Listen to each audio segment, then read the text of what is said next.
Some people who may read this book may ask themselves, why should the church involve itself in politics? Well, the book is not about the church engaging itself in party politics, but politics, as far as I understand it, has to do the public deliberations on how society should be governed. It is for the whole nation to engage itself in deliberating on how we should be governed. And that's why this particular book has been written. Others may then ask a question, what message have we got to give, particularly as we face the general election?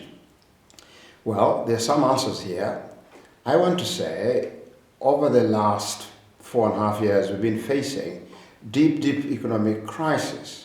But the problem is, often, the word economy does not give us the true understanding of what it is. Economy, from the Greek word oikonomia, which actually means a household, and oikos, a house, talks about relationships. People who are in economic relationships with one another, guarded by the principles that actually govern those people. So if we were to take British economy as a household, in a household, the proper ethical and moral principles that govern that household, and one of the greatest is, no one in a household should have too much while the majority have too little.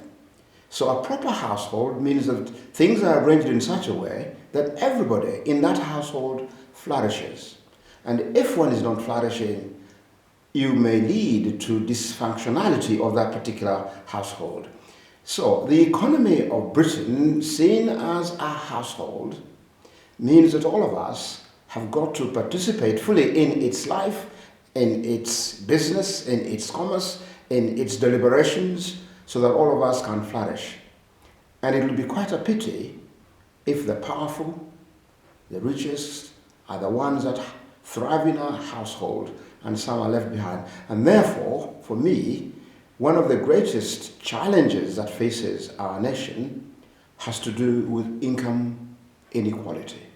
That's the biggest giant that, like one of those 5 that Beveridge actually dealt with, we have got to slay. Income inequality traps a lot of people in what I've called in this book hard-pressed working families on poverty wages. So if we, as a household, can deliberate on how we must ensure that this income inequality is addressed properly so that everybody flourishes, everybody shares the same thing, then it's quite possible we would have done something. So the title, On Rock or Sand, is supposed to help us find out what are those firm foundations on which Britain needs to be built, needs to deliberate, so that the principles that govern us as a household, everybody flourishes, everybody has their well-being.